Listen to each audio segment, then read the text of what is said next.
Assalamualaikum warahmatullahi wabarakatuh. Perkenalkan, nama saya Awanda Devita Kurniawati dari kelas 12 Elektrikal Avionik 1, nomor absen 24. Di sini saya akan mengerjakan uprak teknik digital, yaitu membuat video pembelajaran tahap produksi. Secara umum, proses pembuatan media audio melalui 3 tahap, yaitu praproduksi, produksi, dan pasca produksi.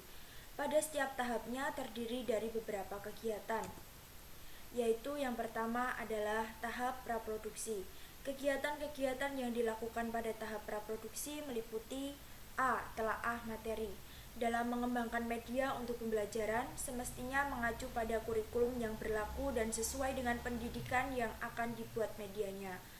Kurikulum dijadikan acuan utama agar media pembelajaran yang dibuat sesuai dengan tujuan dan tepat sasaran.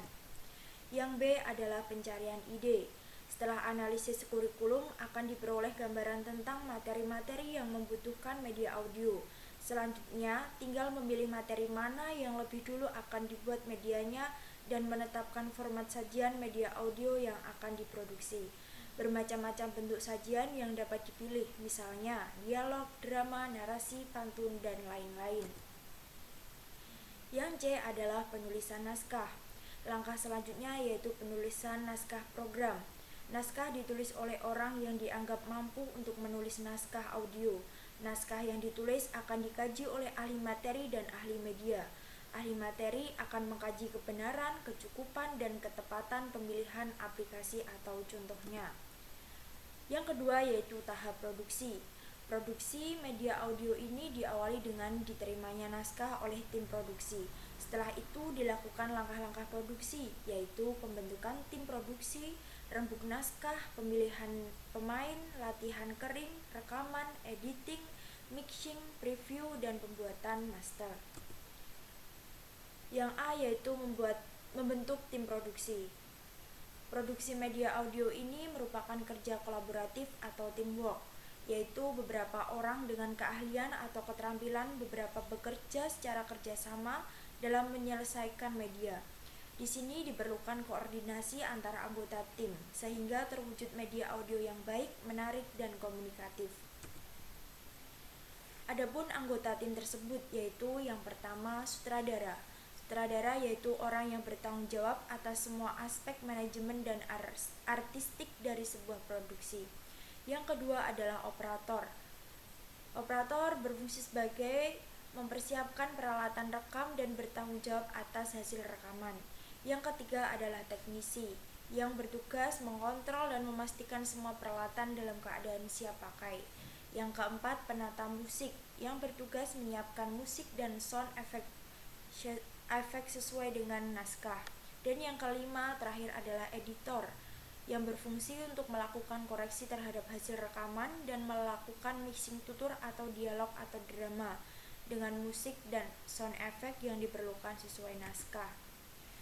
Nah, jadi setelah sutradara mempelajari naskah program media, kemudian dilakukan rembuk naskah dengan penulis naskah, ahli materi dan ahli media dan pihak-pihak yang terkait. Rembuk naskah dilakukan untuk menyamakan persepsi dan pemahaman terhadap isi naskah, sehingga apabila diproduksi tidak terjadi kesalahan yang fatal. Setelah penyamaan persepsi selesai, maka sutradara segera mengubah naskah menjadi bahasa audio atau skenario yang menarik minat, enak didengar, mudah dipahami, menyenangkan, dan bermanfaat. Yang C adalah menyusun storyboard atau skenario. Jadi skenario adalah naskah panduan operasional dalam kegiatan produksi atau perekaman. Oleh karena itu perlu disusun secara jelas dengan bahasa yang mudah dipahami dan menarik minat pendengar. Pada skenario sudah tergambar dengan jelas dan secara rinci mengenai siapa pemerannya, di mana lokasinya, berapa lama durasinya, jenis musik, dan lain sebagainya. Yang D adalah penyusunan anggaran. Jadi, anggaran adalah total biaya yang dibutuhkan untuk pembuatan media tersebut, melalui dari perencanaan hingga kegiatan pasca produksi. Penyusunan anggaran harus mempertimbangkan beberapa faktor, seperti lamanya syuting, jumlah tim produksi, lokasi, biaya editing baik di dalam studio maupun di luar studio, jauh dekatnya dan berapa tempat, pemain, bintang atau bukan dan jumlahnya, peralatan yang dipakai, setting dan properti yang diperlukan, faktor kesulitan atau statement animasi, musik atau beli hak cipta, dan lain sebagainya. Yang E adalah pemilihan pemain. Setelah rembuk naskah dilakukan, langkah selanjutnya adalah pemilihan pemain. Pemain di sini adalah orang yang akan memerankan tokoh dalam naskah. Pemilihan pemain yang baik sesuai dengan karakter tokoh yang dituntut dalam naskah sehingga akan membuat media audio bagus dan menarik. Yang F adalah latihan kering. Latihan kering maksudnya para pemain diberi kesempatan untuk mempelajari naskah dan berlatih sebelum rekaman. Agar apa? Agar mereka benar-benar paham akan isi pesan, alur cerita, dan peran masing-masing dalam naskah tersebut. Hal untuk menghindari banyak kesalahan pada saat rekaman. Yang G yaitu rekaman atau recording. Rekaman adalah proses pengambilan suara dari masing-masing pemain. Sutradara adalah pengendali sepenuhnya. Jalan rekaman sutradara bertanggung jawab atas kualitas hasil rekaman. Setelah produksi selesai dilakukan, tahap selanjutnya yaitu pasca produksi. Kegiatan pasca produksi, langkah-langkah yang sebaiknya dilakukan yaitu yang pertama, editing dan mixing. Editing maksudnya adalah membuang atau memotong kata-kata salah yang dianggap tidak perlu atau juga menambah efek, misalnya echo. Mixing maksudnya mencampur atau menambah musik dan sound effect sehingga media audio terkesan menarik.